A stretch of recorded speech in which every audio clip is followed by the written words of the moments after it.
colle biologique et après on mettra une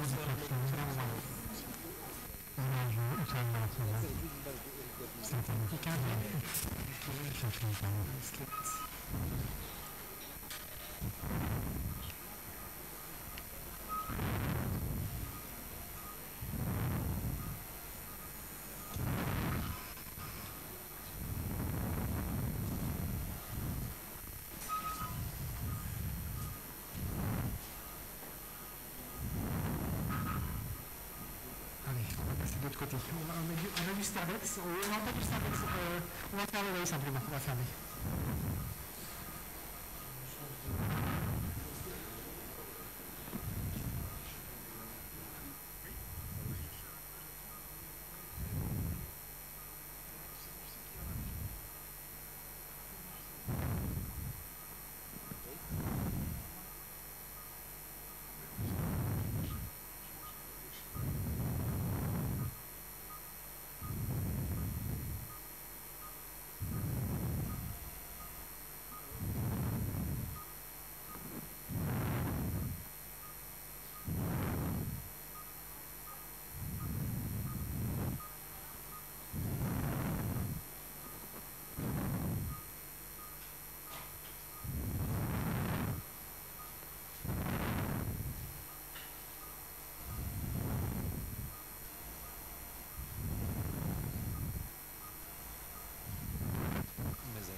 On n'a pas d'autre canal que j'ai pensé parce que je vais commencer avec ça, c'est l'exilé.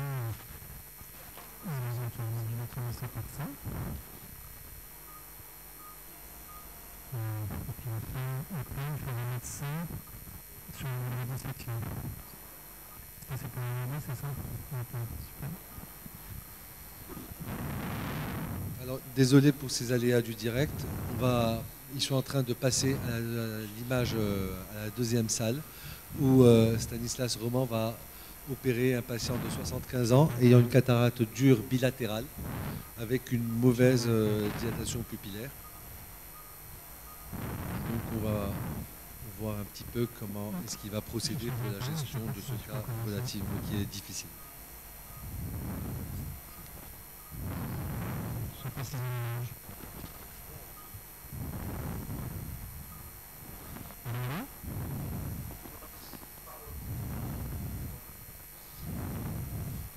Je ne sais pas si je dois commencer.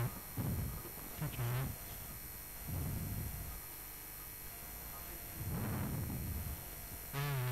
Parce que...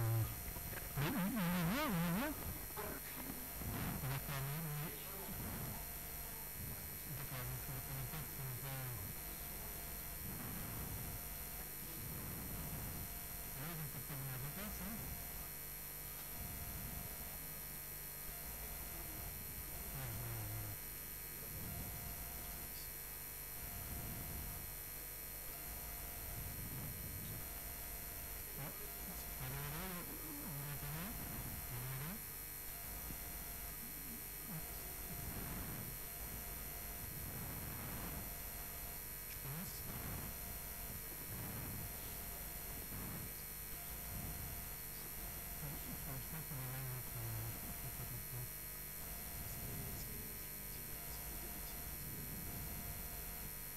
Qu'est-ce qui est diabétique?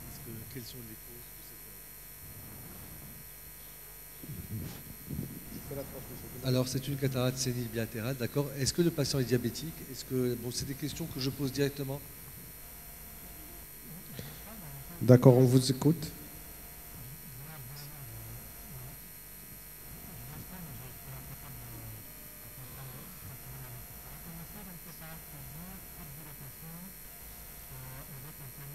Alors, est-ce que vous pouvez me permettre de dire, donc c'est une cataracte dure.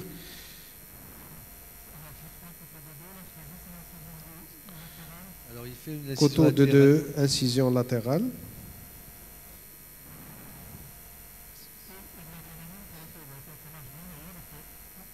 Oui. Et là, ok.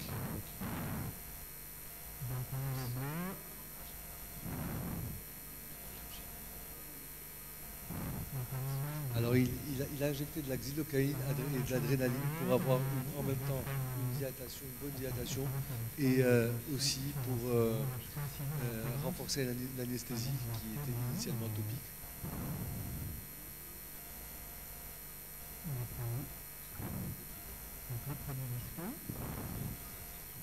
C'est de la xylo simple ou c'est une xylo particulière?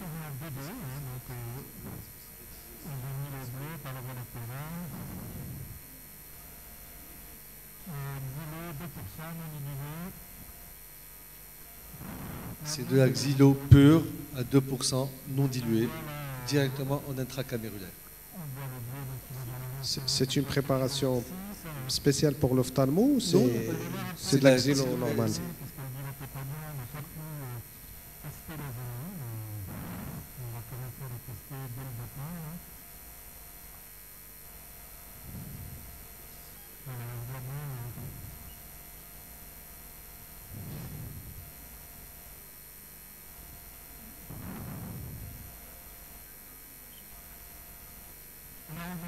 Parce que la personne était très stressée et que d'habitude je ne fais pas ça.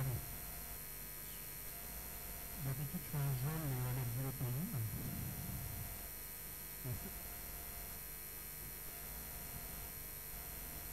Non, il y a eu quelques études qui ont été faites et il y a des préparats et des chirurgiens qui font ça systématiquement.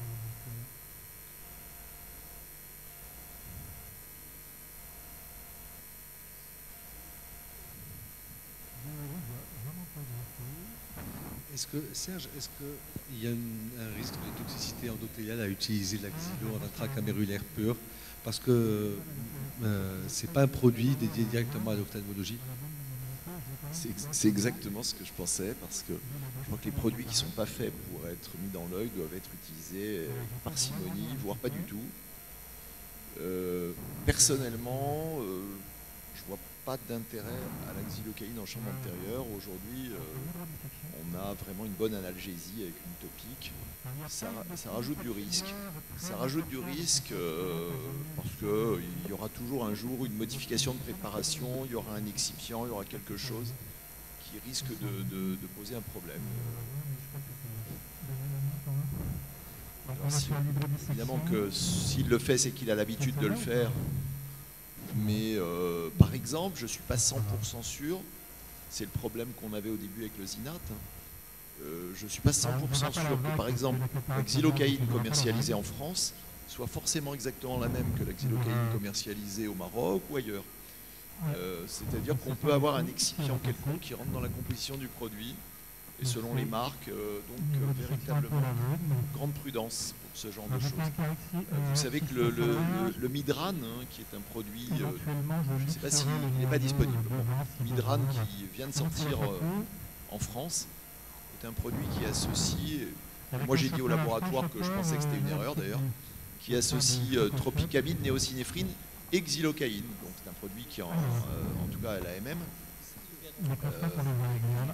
Mais bon, moi j'ai toujours pensé que la xylocaïne en chambre antérieure, ça ne servait pas à grand chose. Voilà, donc là on va pouvoir tester enfin la dureté et il est dur.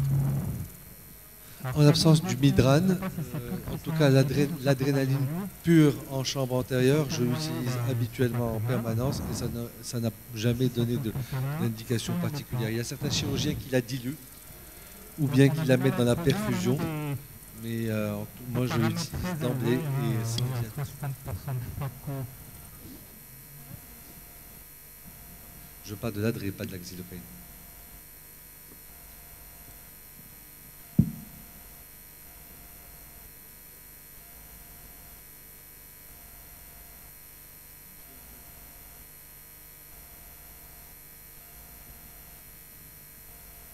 Je vais faire une petite remarque de fond. On regarde de la chirurgie, là, tous, hein, et tous, on prend des petits trucs. On se dit, ah, ça c'est bien, ça j'aime bien, je vais essayer de refaire. Mais notamment pour les jeunes qui commencent, on n'apprend pas à faire de la bonne chirurgie de cataracte en regardant des vidéos. On apprend à faire de la bonne chirurgie de la cataracte en se filmant et en regardant sa propre chirurgie. Ce que personne ne fait jamais. Parce que vous allez vous apercevoir en vous regardant, vous allez dire c'est moi qui ai fait ça, mais je peux faire mieux, parce que je peux faire un geste plus simple, je peux faire un geste où je vais moins bouger dans l'œil, je peux faire un geste où je vais essayer de travailler différemment.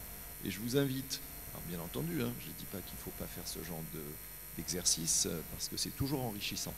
Mais en gros, on prend des bonnes idées chez les autres et on apprend à bien opérer en regardant ses propres vidéos. Parfaitement d'accord. Et même plus, quand on a une complication ou un incident péropératoire, au lieu, avant de dire que c'est la faute au patient qui a bougé ou à l'anesthésie qui était mal faite ou quoi que ce soit, il faudrait revoir les différentes vidéos parce que très souvent, on peut trouver soit une étape initiale comme comme une incision qui n'est pas étanche ou l'iris qui sort ou quelque chose qui rend la chirurgie plus difficile. Et puis c'est la succession de ces différentes choses qui fait que le problème peut survenir. Et donc avant de rejeter ça sur autre chose ou sur le patient lui-même, se remettre en cause avant tout en regardant les vidéos.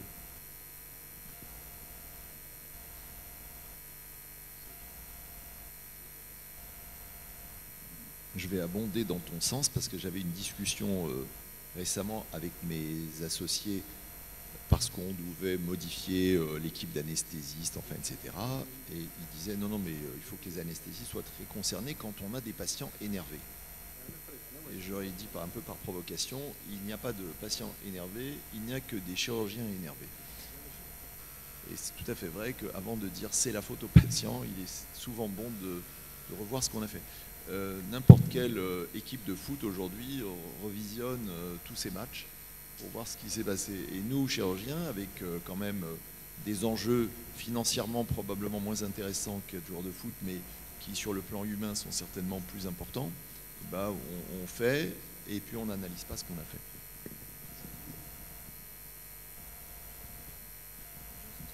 Pour aller dans votre sens, effectivement, on a la chance au CHU d'avoir une caméra et on peut filmer nos interventions. L'idéal, c'est de filmer toutes les interventions et de les revoir en staff pour éventuellement donc commenter et pour appréhender les complications et pour avancer. Moi, je pense que c'est une très très bonne initiative de filmer toutes les interventions, aussi bien ceux d'un débutant que d'un senior. Et c'est comme ça qu'on peut apprendre et appréhender toutes les complications éventuelles.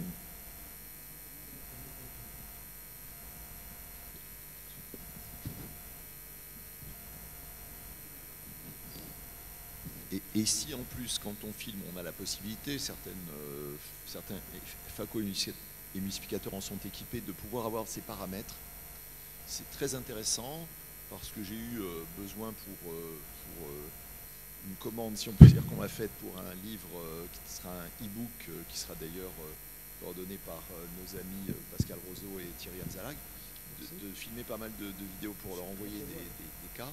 J'ai dû regarder mes paramètres et on apprend énormément. C'est vraiment un exercice auquel je vous invite, c'est d'aller voir des vidéos en direct et de passer le même temps à regarder ce que vous avez fait vous et vous allez voir, c'est comme ça que vous allez vous améliorer. Je parle des jeunes parce que nous, moi à mon âge je suis sur le déclin, je m'améliore plus.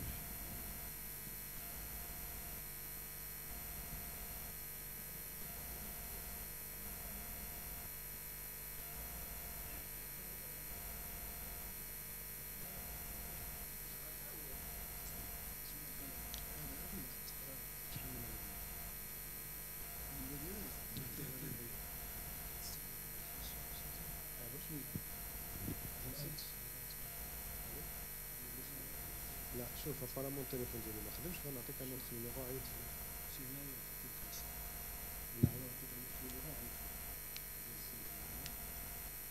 لا تقطعوا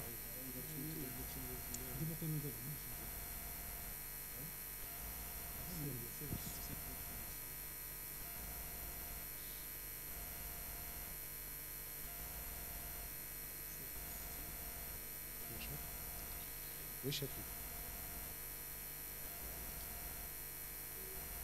انا البارامون التليفون ديالي ما دارش غنشوف التليفون ديال السيد اللي معنا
Alors les masses de midi sont un petit peu plus difficiles à retirer. Alors, pour retirer les masses de midi, si ça se trouve encore dans les catalogues, il y a une canule qui s'appelle la canule de Chazalon, qui est à mon avis le meilleur rapport efficacité-coût de toute la chirurgie de la cataracte. Ça doit coûter en euros, je sais pas, 20 euros. C'est une petite canule que vous passez par la contre-incision et qui vous permet de retirer très facilement les masses de midi. Et en fait, moi je l'utilise au moment où on change la pièce à main, c'est-à-dire que pendant que l'infirmière va changer la pièce à main, je fais ça, c'est-à-dire qu'il n'y a même pas de perte de temps et on est tranquille avec les masses de midi.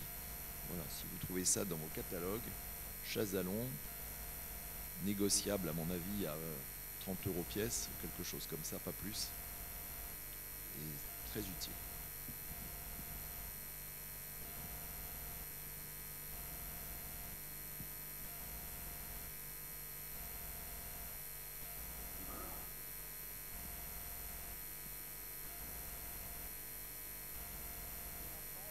Parce que comme le sac est vraiment très mobile, je ne peux pas arracher le sac en la mettant.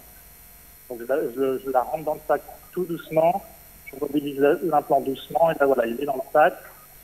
La dernière épreuve, c'est de faire nettoyer le visqueux, mais par contre on va baisser la perfusion pour pas que le sac soit qu'il y ait une hyper pression et que on va baisser la hauteur, on va se mettre en nettoyage visqueux. Il y a des questions dans la salle. Nettoyage visqueux, on va se mettre à 50. Voilà, là je nettoie le visqueux, attention, ça va, ça tient. Voilà, donc ça peut arriver même jusqu'à la fin que avec l'hyperpression du nettoyage du visqueux, on puisse rompre les fils zonulaires et qu'on ait un implant qui se luxe avec tout le sac, quoi.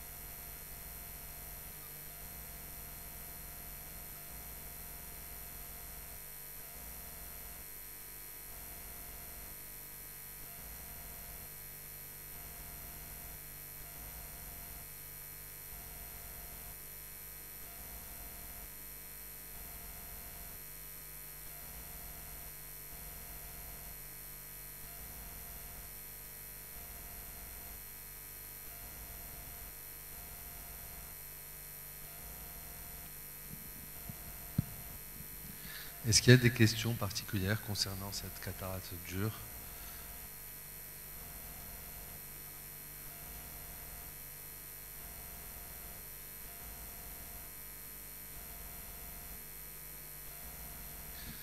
On m'informe qu'il y aura la distribution des lunchbox dans 10 minutes. Si vous voulez bien préparer vos tickets repas, comme ça vous allez les recevoir sur place.